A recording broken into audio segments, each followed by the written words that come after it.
When I first auditioned for The Lion King, I went in and I sang, "I Just Called to Say I Love You."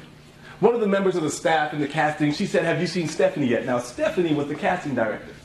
I said I hadn't, so they sent me off to see Stephanie, to sing 16 bars. Stephanie looked at my resume and she said, "I know you from somewhere." I'd never met her before. She said, "Did you audition for Rent?" I told her no. You see, this was the first musical I'd ever auditioned for. She stared at it. She said, "But I know your name." And then the light went off. She said, "Wait a minute. Watkis, do you know Joshua Watkis?" I said, "Well, he's my son." She said, "Oh my gosh, I hire Joshua for commercials all the time. Is he trying out for the show?" I thought, no, can I? Let me take you onto the stage for a moment to also share how that happened. Now, one of the things many people don't know is we would have to switch roles.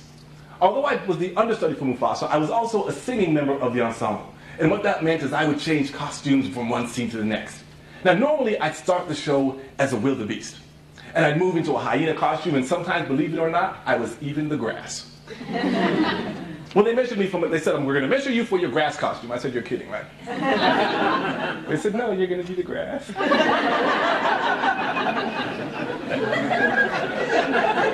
I thought they were going to wrap me in a white towel. I wasn't sure what they meant. But what happened was I had to be the grass some days. As the grass, you had to be majestic and you had to be the essence of the earth. But there were also other parts. See, during the beginning of the show, I could have been an elephant leg because we had a huge elephant that walked down the aisle. So some days I wasn't a wildebeest, I was an elephant leg. Other days I was a part of the rhino. Now we had some 2-show days. We did 8 shows a week. And on one Wednesday I had the opportunity to play Mufasa in the matinee. But in the evening, I was part of the rhino.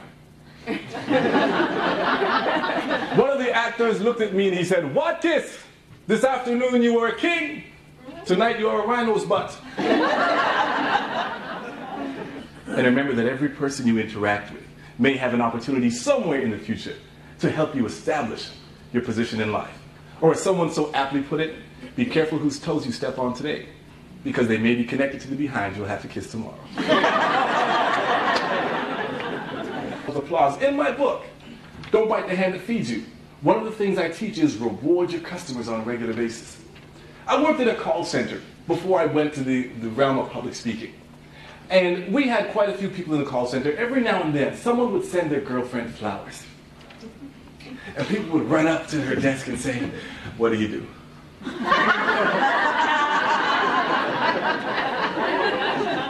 Because they figured if they were getting a gift, there had to be something wrong. Reward people when they do something right. That's lesson number 3 in the circle of life. Every now and then, everyone loves a reward. Well, what they did is they canceled the show. Because they knew that if we were to continue doing the show, someone would get hurt. We were going to disappoint 2,000 people. We had people come from the United States. Some kids who dressed a symbol for Halloween went crying. But we had a choice. Disappoint them or hurt ourselves. How many times in our own personal life do we continue to make the show go on, even though it's going to be of harm to us, to our family, to our physical being, to our mental state? So sometimes the show can't go on.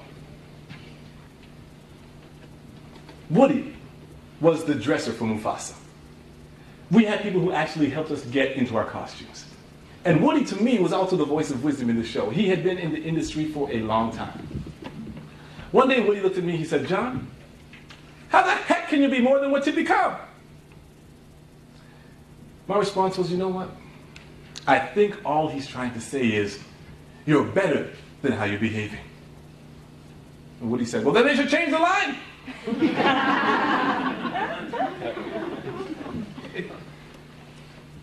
Lesson number 6, you're more than what you have become. Let's talk about potential. Dr. Miles Monroe says this. He says, potential is all you can do but haven't done yet. All that you can be but haven't become yet. How far you can go but haven't gone yet.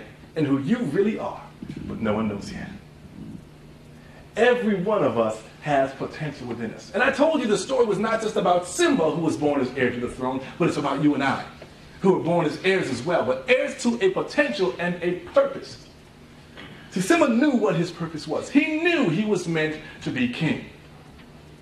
Many of us don't even realize we're not here by mistake. If we're here, if we're sitting in this room, if we are breathing, we have a purpose. And that's what makes life meaningful for us. And sometimes we've even said to ourselves, isn't there more? Isn't there something else I should be doing? You've done the 9 to 5. You've done the 9 to 8. You've done as much as you possibly can do, but still there's a gnawing inside you that says, I need to do more. I love playing Mufasa.